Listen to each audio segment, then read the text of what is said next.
What's up guys? Ano tayo? Naubusan tayo ng gas. Ang hirap pag tayo ulit napunta sa na sitwasyon guys.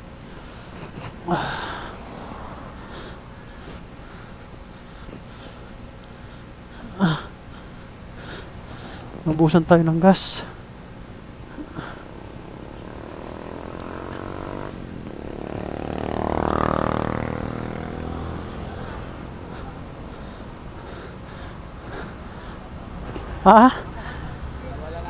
Nawala ng gas. Hirap pag ganito. Yung walang tumutulong sa atin pag tayo nawala ng gas.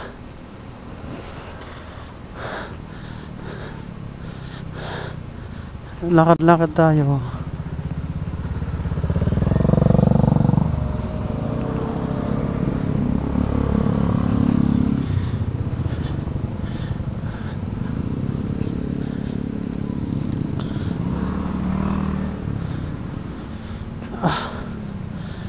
Kapagod.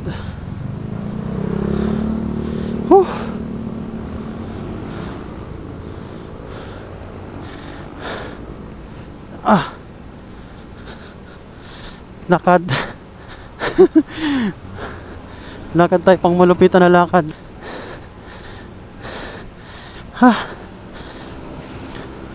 Hirap pag tayo nawala ng gas. Tapos wala man ang tumutulong sa atin, tapos maraming dumadaan ng mga kapwa ko mga riders. Di ba? Ganito yung sitwasyon pag walang tumutulong sa'yo.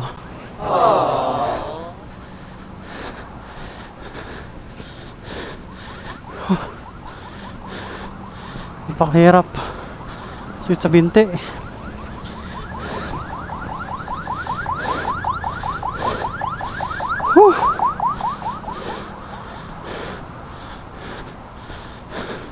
Buti na lang medyo malapit, hindi gaano malayo hindi lakad natin.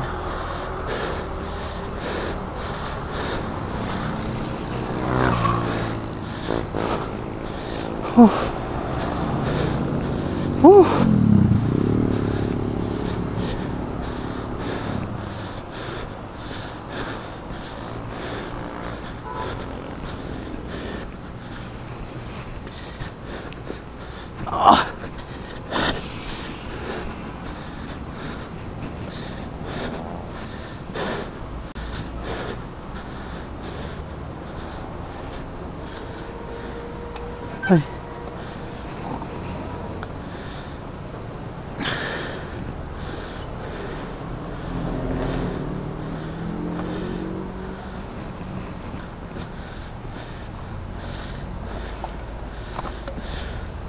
Baka wala rin akong pera eh.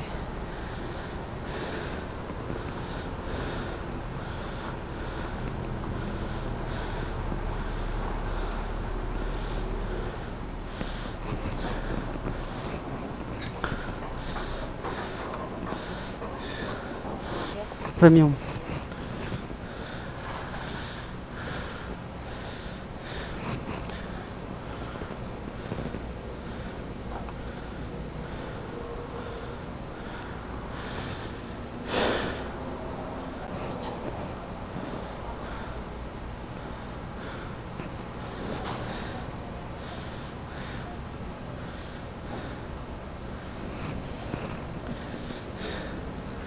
Yan. Thank you. Diba? Pagod ako dun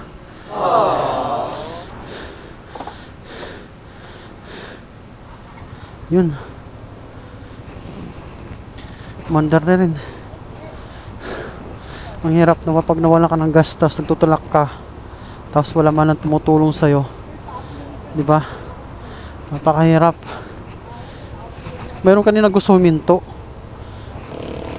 Kaso nga lang hindi siya huminto. Ayan guys. Nakatakbo na ulit tayo. Diba? Hirap.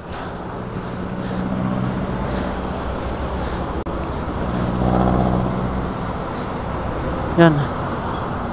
Nakatakbo tayo. Buti lang hindi gaano malayo yung nilakad ko. Pero nanakit pa rin yung binti ko ah. Grabe. Ayan, okay lang yun kahit walang tumulong sa akin nung nawalan ko ng gas. Siyempre meron hindi natin kasi may kanya-kanya kasi tayong pag-iisip at saka iba-iba yung mga prinsipyo natin sa buhay.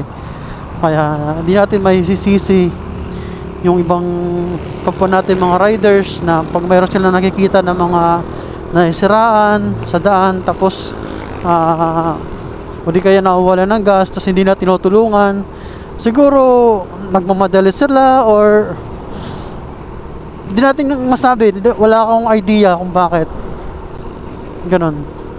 Mahirap kasi yung magsasabi ka ng ano pa tawag dito, yung yung mga tawag makasarili ganon. Ayaw magsalita ng ganon kasi iba-iba yung mga opinion ng tao. Hindi natin hawak yung isip niya, kaya yun, hindi natin masasabi talaga.